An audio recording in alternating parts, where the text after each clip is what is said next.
viewers and attendants, and the millions listening live around the world. Ladies and gentlemen, let's get ready for the round table.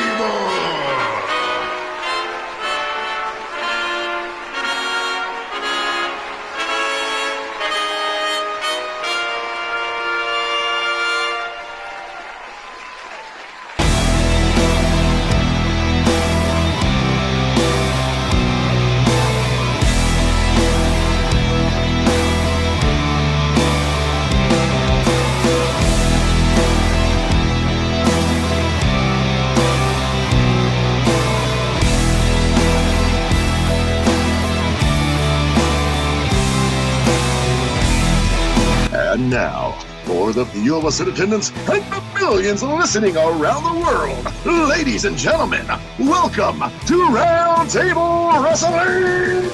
Yeah. Oh yeah, hey, what's up guys? Check it out. Today we are with Keith, the Wild Man. You already know, Brett the Nightmare, and of course, Chad Big Ton. Got a lot of, Vandermark. Yeah, doing it big, guys. Hey, I am your guest commentator this week, Jay Sizzle for Rizzle. You already nizzle, the voice of professional wrestling. And I'll tell you what, guys, I'm interested in the good show today. I mean, it's going to be a little bit shorter show than normal, but I'm ready to rock and roll. So, Keith, why don't you get us started in this bad boy? Let us know, let them know in case they're new to the show. Well, this is actually our first time doing our brand new format where we're going to kind of hop around the round table, which makes a lot more sense with the name of the show. And we're just going to do some rapid fire subjects and give our opinions on them. And, nice. And hopefully we say some interesting stuff and people want to tune in and come back and all that good stuff. Of course they do, because you guys are awesome. Thank you, sir. Yeah, okay. So you know what? Let's get this thing started then, man. Let's jump right into it. You know what? I want to hear, first of all, Chad, dude, Brett, okay, I've got to hear your opinion on this, because you know everybody knows you're a bit of a heel, man. You're the bad guy here. So I want to know, Tamatonga's bark, love it, hate it. Yeah, what's your opinion, man? Love it. Loving it. All right, you need to elaborate a little bit more. You're a minute and a half, and your clock is running. Tonga, man, he's crazy. He's gonna. Keith, help me out. Yeah, you know what? Let's let him jump in there. That's your 14 seconds. Good job, sir. Keith, wild man. I gave it a shot. Well, to be honest, I'm a pretty big fan of Tamatonga, and the whole new bloodline in general. They obviously aren't as powerful without Roman and the Usos, but I think they come off as better heels because they're sneakier and they do more. They're a little bit more interesting because you don't necessarily know that they're going to win all the time. Like there's always that question that there wasn't necessarily with Roman. As far as Tamatonga's bark, I mean, his bite's probably even worse. So, yeah. So what we're looking here is, you know what? So basically, okay. So a lot of people are saying, you know what? This was garbage. This was the worst thing I've ever seen in my life. He came out, had that swagger, had that attitude. Didn't really say too much per se. Yeah. But he came out, you know, almost like what the hell's his name? I want to say Little John, but that ain't correct. So you know what, Wild Man? Okay, so you know, that's a great subject that we can get into actually next on this. But one last one real quick here. Brett, the Nightmare, what are you thinking, man? What's your take on Tonga's, his attitude, his swagger, his just barking at the freaking crowd? I think the man is personally insane. If you watch him in the ring as he walks and struts around, he just does absurd craziness. So you've got Jacob Fatu, who is the werewolf. You got the crazy man, Tamatonga, who is just insane. He sits there, barks, cracking up with himself pretty much. So, yeah, I like it. I don't care what other people think about it. If they're fans they're going to understand it as the storyline progresses. The more crazy this man gets, so I like it. Keep doing it. Okay, so let's elaborate a little bit on this then, and we'll come back. Of course, we'll come back to to Chad here. So I actually had the opportunity to work with Jacob Fatu, and I mean, this man is he's funny. He's a a hell of an athlete, a wild man in the ring. A little bit different backstage, but okay. So seeing his ferocity, his everything about him. When he comes out now, some are speculating that he's going to make a move. He's going to make a move for that top dog spot. Now, what do you think about it? Let's get your guys' opinion on all this. Well, personally, I think that's the expected thing. Jacob Fatu was the MLW champion for a very long time. And he is clearly the dominant in-ring performer in the new bloodline. So now the thing is, does he eventually make a play or does he stay loyal? And I guess I'm going to take a wait and see on that one. With his size, with his attitude, with his ferocity, he actually, he'd be a hell of a contender. Even I would dare to say even against Roman Reigns. I mean, this man, it's just I've seen him I've seen him in action. Like the switch when he hits that freaking step, when that power hits him, oh my god, the man is literally a beast. Now he's a monster, and I don't think if he's used correctly, and like I said, the way that I seen him come in to WWE, I was with him a month before he got signed, and when he went in there. Oh my God, you know what I mean? But so what are you thinking about that? About their big ton? What do you think about that? I think, as far as Fatu goes, he's a pretty dominant wrestler, and I think he could be a really good contender for the title. As far as staying loyal or going for the big dog spot or even turning on the new bloodline, that might be possible as well. I mean, I can see him turning on Solo and going over to Roman's side eventually as well. That's an interesting take. Yeah, that would be interesting to see. How Solo was Roman's enforcer, and then he turned and basically said he was the new tribal chief. So I could see Fatu sort of doing the same thing, except being Roman's turning and being Roman's enforcer instead of Solo's. Mm-hmm. Okay, now that obviously begs a new whole nother aspect of this, but I'm gonna go ahead and let you chime in there, Nightmare. Well, the way I see this whole thing going is this storyline with the bloodline, the newer version, isn't going to last as long as the other one. So there's a couple things that could happen here. One, Jacob Fatu turns on Solo Sikoa, breaks out on his own, which I would love to see because the man is a beast. He's a force to be reckoned with. As far as Solo goes, Solo might be a good tag team wrestler later on. I don't see him getting really many single pushes. Maybe a U.S. title run, maybe an IC title run. But Jacob Fatu is going to break out whenever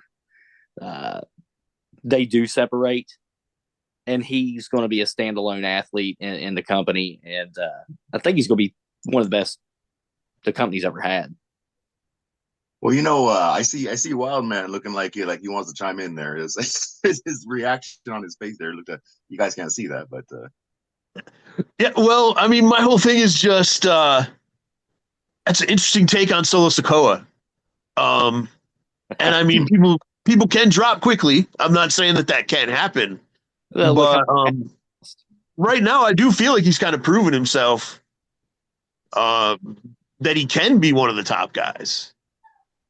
I think the biggest detriment to Sikoa is his height. Because honestly, every time he's out there in the ring, I look at him and I'm always like, he's supposed to be this badass, and he's literally the shortest guy in the ring. And I'm not saying short guys can't be tough guys, but in wrestling, there is an image that needs to be upheld. So I think his height might be the biggest thing that's going to work against him. But when this bloodline breaks up, Jacob Fatu is going to be the star. Tama Tonga is very smooth and very experienced, but he's also in his 40s, right? So he's kind of in a Damian Priest type situation. Like, I don't think Damian Priest is ever getting anywhere near the world title again, and I don't think Tama Tonga is ever going to get that kind of a position. But well, you know what? Okay, so so one last chime in, Big Ton. You got something you want to end that subject with? Well, as soon as the wild man there said something about Solo's height, the first thing I thought of was Umaga. And Umaga, correct me if I'm wrong, was he world champ for a period of time? I can't remember. He had the Intercontinental title like really quickly. I don't remember if he ever won the world title though. I think you're right. I think he only had the IC. But my point being was that Umaga was, basically pushed to the moon. And I don't know if that was because they were trying to copy Samoa Joe at the time from TNA because they both had undefeated streaks and their gimmicks were relatively the same. Right. But Umaga was short, so to speak, and so is Solo. So if Umaga could get some kind of, push like that to be on the mid card, then it's definitely possible that Solo could get pushed either to mid card or further. It just depends on which way they want to go. That is interesting. But you know what? Let's continue to move this. Let's move this round table around a little bit, shall we? That was not. Yeah, I like everybody's take on. Did you want? I'll give you a few seconds if you want to say something in that. I do. Umaga was not short. 6 foot. Yeah, he wasn't. Was not he? short. Yeah, I didn't think so. He's not that tall, is he? 6'4". 6. No. Okay, yeah, no, yeah, Well, and Sokoa's got to be like 5'10" and 6 foot. Yeah, you know what I mean. So My bad. I didn't think Umaga was that. Yeah, I was tall, like, Umaga was a monster. and really, Solo's not too short either. He's like 6'2". Maybe he's 6'2". I'm saying Shawn Michaels was 6'2" and he was really 5'10". You know what I'm saying? Right. Yeah, they always. Well, you know what I'm saying?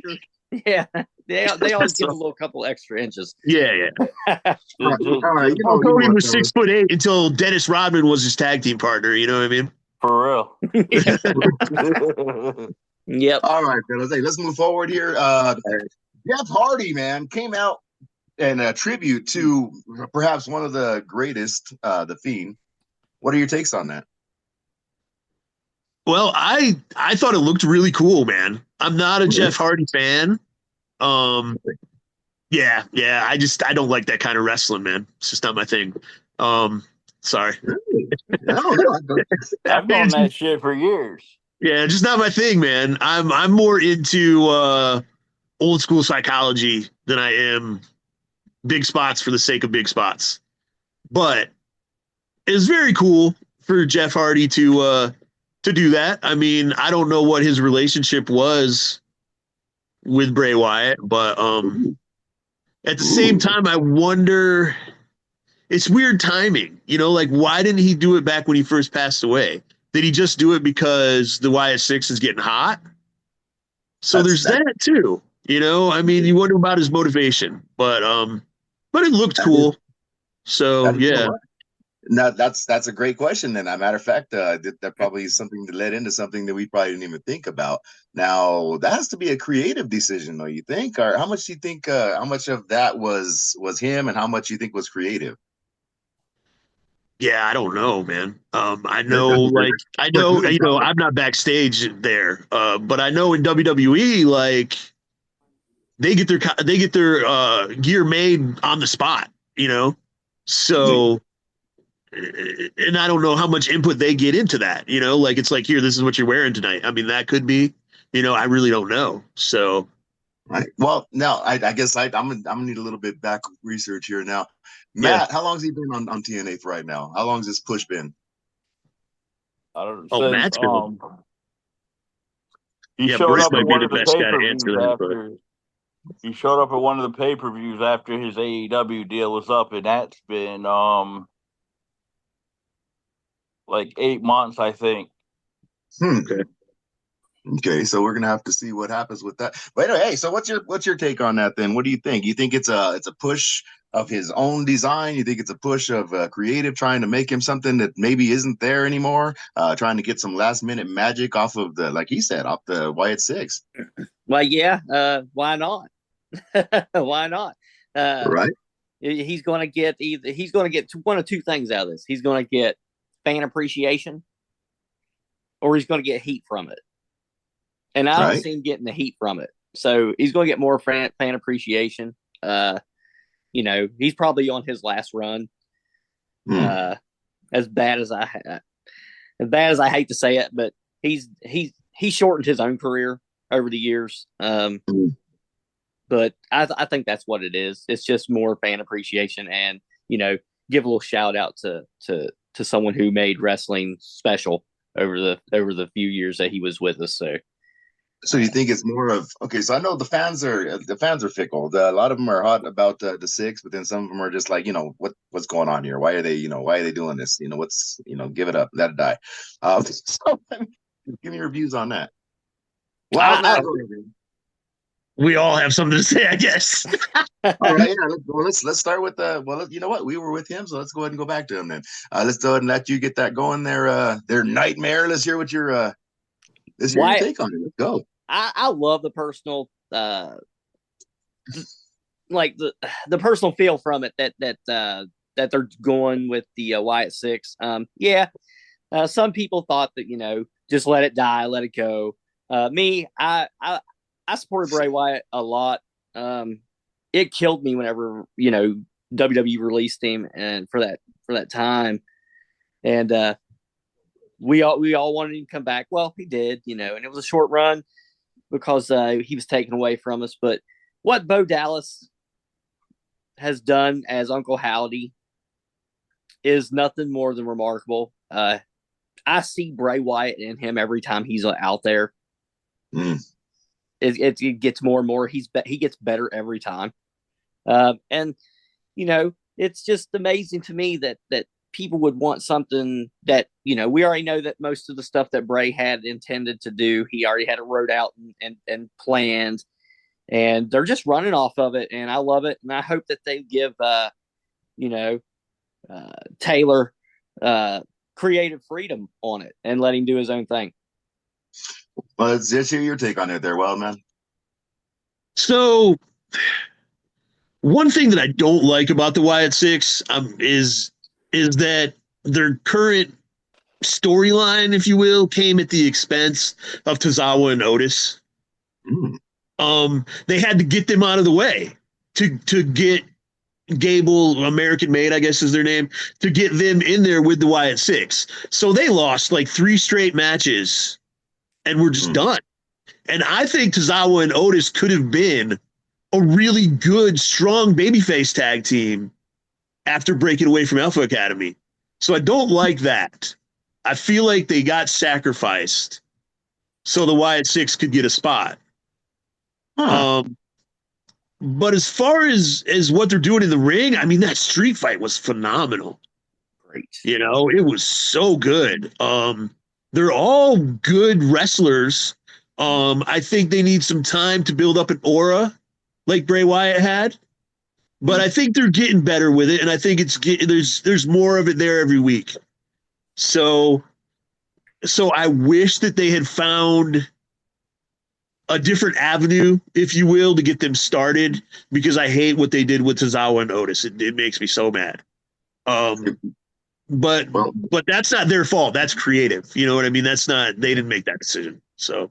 And Big Ton, let's go and let you put a fork in this bad boy? Yeah, I was just to follow up with what Keith said.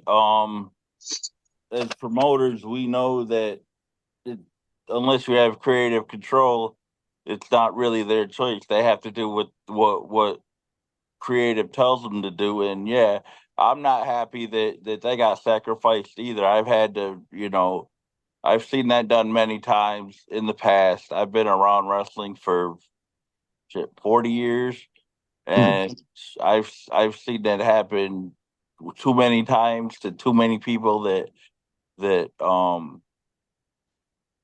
didn't deserve it.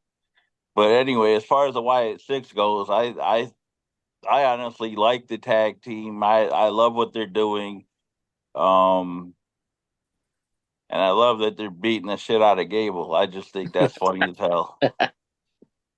You know, I I don't, yeah, okay, I've got to chime in a little bit here. I guess you still have a few seconds. I don't like what they did with Sister Abigail. I expected so much more from that character. I mean, from that character arc, that whole idea of the Sister Abigail thing. I mean, I don't know. As a fan, my plan was like, oh my god, I can't wait to see what they're gonna do with her. But now it seems like she's just like an off subject, like a Yeah. like a prude, as opposed to an Yeah, actual. I actually agree with that. I agree with that. Actually, but she's actually Abby the Witch, right? Yeah. So she's Alexa can still come in as Big Honestly, Sister. that's what I thought was going to sister. happen. I mean, remember when there was a bunch of rumors going around on the internet that their sister was going to be Sister Abigail? Yeah. Exactly. Yeah, they had a lot of different options. I love Nikki Cross though, man. That girl has a ton of energy. Mm-hmm. Great I'm in the honestly ring. just But glad. she's not really Sister Abigail though, right? She's just Nikki Cross. Yeah. Yeah. I'm honestly just glad they got out of that damn gimmick, Nikki Ash. I thought that shit was kind of stupid. Hey, Shane Helms and Rosie love that gimmick. Yeah, I'm sure they did, No. man. I have no doubt. Tribute to Rosie, man. You know? Where they're Yeah. coming in because they boom do it big. See, now, well, my other thing is I'm glad that it didn't. I guess it's sad to see Bray obviously gone. But again, I'm glad that I guess I'm kind of glad that he didn't live long enough for it to turn into the whole Undertaker versus Undertaker fiasco. You know what I mean? Freaking Yeah. Uncle Howdy booked this. Yeah. You know what I mean? That's my take on that. But you know what? Hey, since we're at it, Undertaker showed up at WrestleMania. Oh my God. Nightmare. Now, tell me about that, man. What do you think? You think it's just one last boom here, fans, take this? Or do you think that maybe I know he said publicly, I will not come back as the Undertaker because the TV show, the whole biography, everything, I won't do it anymore. He just outright won't do it again. But do you think we see another badass run? I might see American Badass run. That'd be kind of cool. I mean, I think he can personally. I think he can still go a little bit. He said that in a recent interview, he said that he was feels more healthier than he has in a long time. So I could see him making some appearances, maybe doing some legend spots and stuff. Maybe giving us a little bit of excitement. Let me go a little bit further with this, guys, for the rest of you guys to chime in on this. I did not like what they did with Sting. The Suns were cool, but Undertaker Sting is still out there. I think it's still an option to be on the table. What are we saying? Oh man, so we had a little bit of a Sting discussion last week. I honestly, okay. I think Sting. I think Sting is the worst legend in the history of legends. I disagree. I think that Sting had good partners. His matches with Ric Flair were obviously awesome. But if you look at his matches with Hogan were not good. His matches with Bret Hart were not very good. His matches with Lex Luger were pretty freaking terrible. His matches with Nikita Koloff were not very good. I think that Sting got made by Ric Flair. And I mean, and he made a career out of it, and good for him and good for the marketing team. But I personally, Sting doesn't get me excited, man. That's just my personal take on it. You know what? I'm going to cut you out. I'm not even giving you a full minute and a half nightmare. Let's hear it. Well, he's not totally wrong. I can agree with that. I think that he was decent. Okay, like as far as wrestling movesets go, his moveset was kind of repetitious like John Cena. If you watched one match, you've seen all 50 of them. Interesting. So, okay. I liked Sting back in his younger days when he was Surfer Sting. Of course, that was one of my favorite versions of him. Everybody else, and I like the TNA Sting that they had with the Joker. That was the only two versions. I didn't like NWO Sting. Didn't care for it. I wasn't a big WCW guy back in the day. I was happy whenever WWE bought WCW because I was like, finally, we can get rid of this trashy promotion. And that was just my take on it. But yeah. You know what? We haven't heard from Big Ton. Big Ton, what do you think? Honestly, I think they're both full of shit. Well, there you go. Round table, by all means. First of all, Sting has said on many occasions, many occasions, that Ric Flair made his career. So Sting knows that. Sting knows that if what didn't happen in Clash 1 happened, then he wouldn't have been Sting, or it would have been a completely different gimmick. Right. Now, shit, I hate when I lose my train of thought. My bad. Yeah, he wouldn't have had his gimmick because he's not very tall. You were saying? No, it's not very tall. No, that's good shit, dude. That's good shit. Even I have to admit that was good shit. But he wouldn't have had the gimmick if it wasn't for Flair, because Flair really made him look good at Mania or at Clash 1. Now, as far as what Wildman there said about they missed some matches, you can't really blame Sting and Luger all on Sting, because Luger was what did they say? It was a $1 million body and a 10-cent brain. Well, actually, Lex Luger was really smart. That was part of the problem, was that the part of the problem with most of the people in the business, he was a football player who realized that he could make some money as a wrestler, and just but no, I wasn't trying to blame it all on Sting. What I was saying was that Sting, okay, so Ric Flair and Lex Luger had phenomenal matches. Okay. Yeah. What I was saying was Sting had to have a Ric Flair or a Rick Rude or someone of that caliber in the ring with him to have a good match. Whereas, I feel like if you're really a great wrestler, which Sting is looked at as a great wrestler, he's considered a legend. You can elevate other people. Okay, but let me ask you this. And I don't feel like Sting had that ability. Let me ask you this. At the same time, when Ric Flair was a great wrestler, didn't somebody have to be in the ring to make Flair a great wrestler like Flair did to Sting, or did that not happen? I mean, I got to chime in for a second here. Now, when we say great wrestler, are we talking all-around wrestler? Because, I mean, obviously, Flair, one of the greatest freaking heels in the game, right? One of the most enigmatic out there. So what are we when we say that, then are we saying just straight out wrestler, or are we saying performance?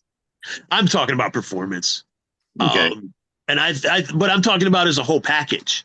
I think that Sting was a great performer. He was clearly athletic, but I think that he fell short when it came to putting on the great matches unless he had somebody. Ric Flair could do it all. Ric Flair could entertain.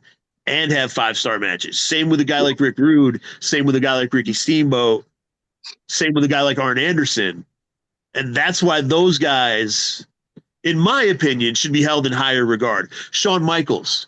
Shawn Michaels didn't have bad matches except for whatever reason when he wrestled Kurt Hennig, which doesn't make any sense because they're both amazing. I know. They're both great.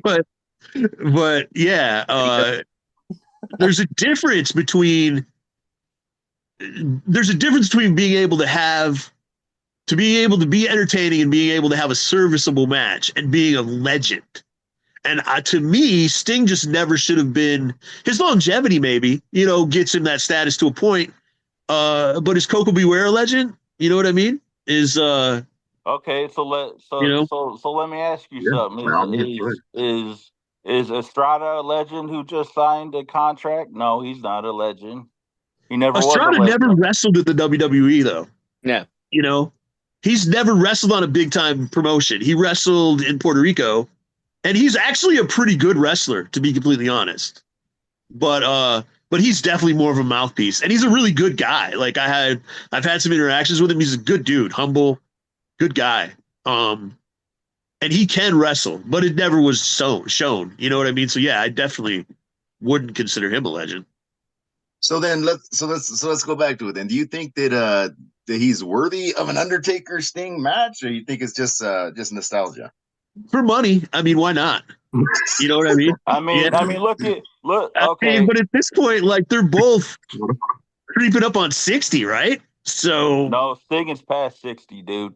Oh, Sting is older than 60. Okay, so I believe he's older than, and I believe Taker's older than 62. I would have to do some research, but I'm okay. I'm So yeah, sure. I mean, there's no reason to have that match except to make some money. I mean that's just like the Hogan Piper match when they were both over 50 or whatever, and they looked like they were 80 when they were in the ring.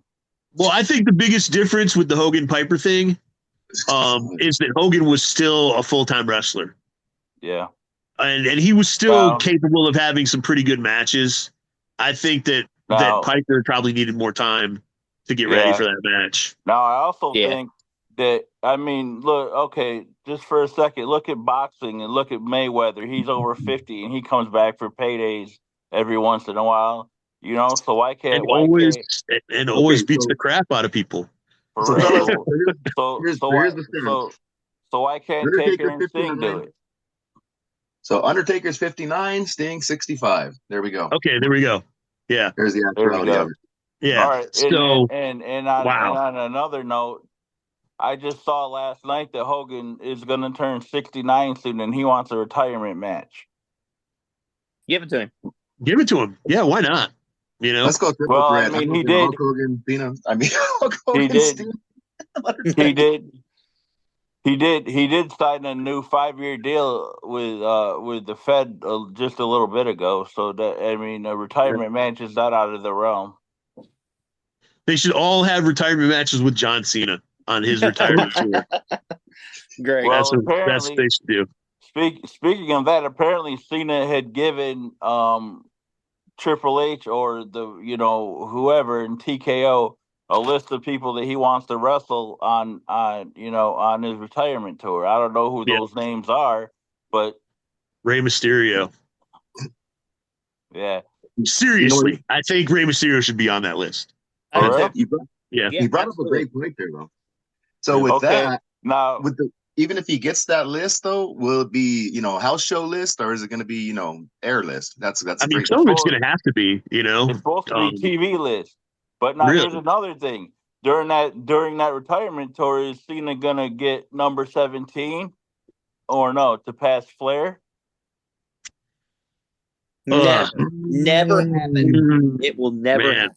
That's so tough. Like, I think Cody and Gunther are doing such a good job right now.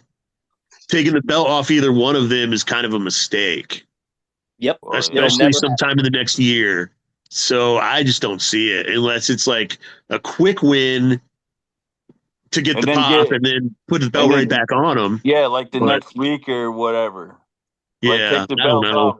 Like take the belt off Cody at like, say for instance at Rumble and put it back on him the next night at Raw or some shit. Nope, it's not going to happen.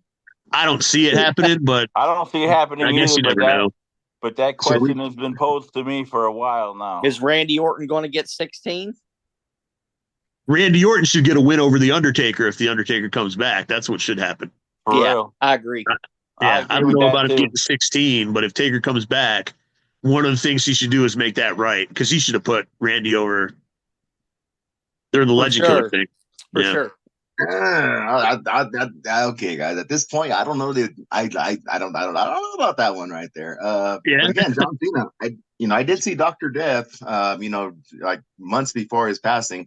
He took a championship. Of course, that was obviously in the Indies, but I mean, it's not beyond the realm, especially with today's storylines. It's not beyond the realm of possibility, like you said. Maybe to put over. Possibly even Fatu or somebody like this, put him in, he's got it, all of a sudden, boom, out of nowhere. It's like, what the hell just happened? Right. I like those kind of moments. Yeah. Yeah, I think everybody does. That immediate pop, yeah, guaranteed. Yeah. That's just like now. If you want to talk nostalgia, that's just like back in what was it? Are we okay? Back when Start the timer again. back when Taker beat Hogan for the title, and then like 3 weeks later he got it back. Yeah. Tuesday in Texas. Yeah. I couldn't think. I knew what I was trying to say. I couldn't think of the name of the pay-per-view. Actually, the one that came to my mind was Taboo Tuesday.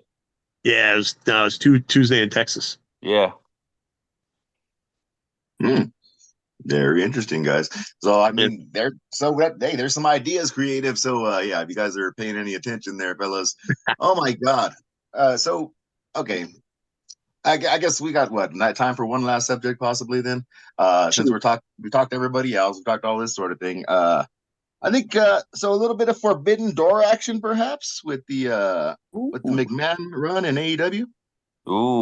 Ooh. Yeah, by all means, well, man, let's start that off. Yeah, I don't know what they're gonna do with Shane in AEW. But I think that they need help with direction. And they definitely need help with their backstage segments. Yeah. So if Shane McMahon can help them with that, let's see what goes on, dude. I don't really know, it's all so secretive. It's like, oh, well, he took a meeting. Oh, here's a picture. So it's hard to know what they're even talking about and what they're even going to do with him. Let's add a little bit of thought to that then. So if, one of the main things that, as far as like pro wrestlers are concerned, as far as I can tell, is that they, they are adamant that the reason why they support AEW is because it's more wrestling and less of the WWE style. It's not so much of the show as it is the pro wrestling. So yeah, let's go with that then. What do you so does he ruin that thing for AEW? Do they lose some of their... Does he ruin it or does he rein it in? Yeah, it just depends on how you want to look at it, I guess. Because I don't watch AEW that much, and part of the reason is because, okay, this is a perfect example of why. That match where they had the Iron Man match with Ospreay and MJF should have closed the show. Like, flip that show around. No one was going to follow that. Why did that open the show? And someone who knows a little bit more about putting wrestling shows together and segments and stuff would have known to do that. By the time that match was over, the fans had just watched an hour of amazing wrestling and they were kind of exhausted. And then you're going to follow it up with like Nia Jax and Mercedes Moné and Mariah, not Nia Jax, I'm sorry. Nyla Rose. Nyla Rose, thank you. Nyla Rose and Mercedes Moné and Mariah May like laying around in the ring. And then the main event, which was it was Swerve and somebody, right? Yeah. Was a good match, but it was clearly so much more planned out or at least it looked like it was. MJF and Ospreay looked like everything that they did was just in the moment, competing, happening during the match. Yeah. And then freaking Swerve and his guy started out with a ninja spot. They started out with a kung fu movie spot. And everybody knows that those things don't just happen. You know what I mean? Like, come on. So yeah, that's a perfect example to me of what's wrong with AEW. Like, okay, Big John, you want to respond to that? We got Was that to me? I didn't hear you. Yeah. Go ahead, bro. Respond to that, Big John. Yeah. We haven't heard from you. All right, so I think some parts Keith is right, and on other parts I don't. Like WWE does the same shit. Like when they did the cage match on SmackDown and they put it on first, that should have been the main event, and not the curtain jerk. Well, I'm saying sometimes you got to catch that attention of the average fan. You know what I mean? Sometimes you like obviously like just for the show for today. I see your point, but I mean honestly, I can't remember what match followed that up. But if you do a cage match, then it should. And if it's not the main, then it should be at least the semi main. I don't think you put that on the curtain jerk. But I think there's a. Go on.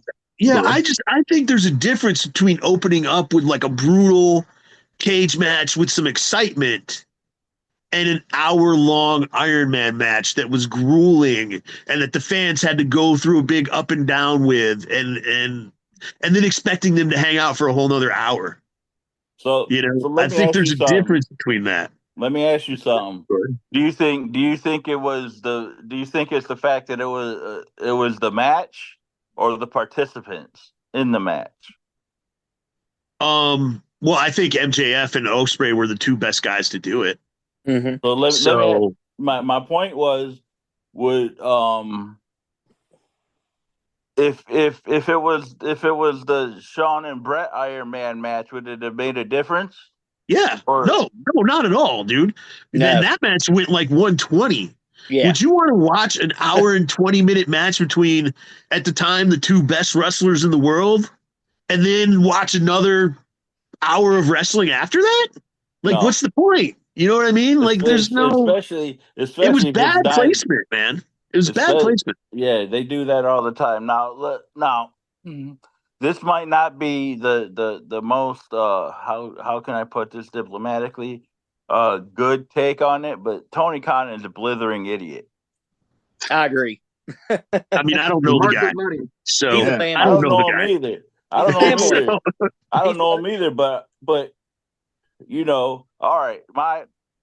I will say Tony Khan is not a wrestling person. He's a fanboy. I will say that. Now my problem with Tony Khan is the fact that he let Cody Rhodes go and wouldn't give him the contract he wanted, but he gave the young idiots the same contract. I mean, man, that's business decisions. I don't. Right. He's a mark with money. There you go. He's a money mark. There's a couple of them here in this state. We won't name names, but there's a few money marks here in Wisconsin. That's horrible. Shame on you. Hey, we didn't hear your take on that there, Nightmare. Well, my thing is, if you're going to open your show with a banger of a match, you better end it with one hell of a banger of a match. Agreed. Right. So, and then you can piece things together to keep people's attention, but opening with an hour long, Iron Man match, it's a little bit unforgiving to the fans. Well, then we need to also, I guess, as a promoter, as well, I need to, kind of, I mean, we don't know what the circumstances were backstage. You know what I mean? Was it, did somebody not show up? Like, hey, go over, guys, take this as far as you want. You know what I mean? Take this. But I think, what did they end up going, like 57, 59 or something like that? It was ridiculous. It was 59 minutes. It was right at 59. So, so long. My thing with Shane is, I hope that if he is going to help them in any shape or form, he teaches them about storylines, because AEW is virtually without storylines. Even when they try to do storylines, it's terrible. That's been kind of like, again, as from pro wrestling, it's been kind of the praise, and like again, obviously this from the All fans as right. well. Now, You know, now here's the time for my gimmick. It might be terrible, but it's not as bad as TNA. TNA is better than AEW. TNA is better than AEW No, it's right not. now. No, it's I not. mean, so I am a big NWA fan. Me too. I love yeah. watching the NWA. Right now, they're showing the Back to the Territories in parts on their weekly show. So Right. it's not really in step with what's going on because the Back to the Territories happened back in June. But one of the things that I really like about the NWA is that the storylines happen. Yes. Yeah. The storylines happen um in the ring, for the most part. And I think that if AEW could do that, like build rivalries in the ring, then that could be something to watch. And the same thing with like NXT, which is my other favorite thing to watch. I love watching NXT. There is some out of the ring stuff, but for the most part, the storylines happen in the ring and they're carried over through matches. Mm-hmm. And I think that that's something that AEW, if they don't want to do, because their backstage stuff is not good. It's just No, it's not. terrible. That I don't know, who's producing that stuff, but it's not good. promo So that Ricochet shot with Osprey was garbage. yeah. So if they I want would have to agree. That's crap. if they want to pull back on the backstage stuff because it's not their strongest suit, tell your stories in the ring. Right. Create rivalries in the ring. I agree. And people will get into that too. But it seems like every time I watch AEW, it's just a bunch of random freaking matches. They got too many They're people. good and they're entertaining. You know what I mean? But it's not really what I. And there are a few people, like obviously Osprey and MJF have a thing going on, and Adam Hangman Page. Adam Page has his stuff going on. I mean, so there is, but the difference with that is everybody in the WWE. If you were to ask what is Pretty Deadly doing right now, and Pretty Deadly is pretty low on the card. Like what their deal is though. Oh, you wouldn't know. Okay, so their deal is that they want to make a big rock opera. And part of making that big rock opera is, getting famous and winning the tag team titles and having that notoriety so that they can pull off their big rock opera. But that was my point. Like everyone in WWE has a story. So if you're either going to have everybody have a story or you're going to do your stuff in the ring. It can't be half-assed in both. You know what I mean? I agree. You know what, fellas? Hey, guys, so this is going to become one of those fade to black moments that pro wrestling fans love so much. We got about, due to time restrictions, because, the Sizzle's a busy man. We've got 5 minutes. I haven't heard, obviously we didn't hear a lot from the big bad Tunner over there. But you know what? We got to take this bad boy home. So what we're going to let, we haven't actually heard very much from Nightmare in this last bit of segment. So I'm not familiar. Again, I'm a guest today, so I'm not 100% sure how we normally end our shows. We got about 5 minutes left. Some final commentary, I guess, Mr. Ward. I think AEW needs to get back to basics. Learn how to tell a story. And then from there, everything will fall into place. But again, that does set them apart as wrestlers, as opposed to But ROH tried that too. No heels, no faces. And what happened to ROH now? Where are they at? Oh, right, they're part of AEW now. So there we go. you got to have some kind of some storytelling. It's got to be there. I mean, that's why we all are intrigued with WWE over the years. They've told us stories and we followed them. That's why we love wrestling.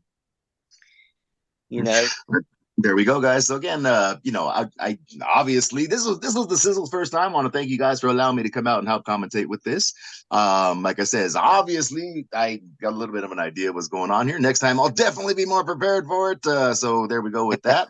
So did you wanna leave with any closing remarks there, Big Ton? Sure. I guess, like we said last week, like us, follow us, rate us if you would like, leave your comments about, what you think about the podcast. And I guess that means we are out. Peace out, and we'll see you next week.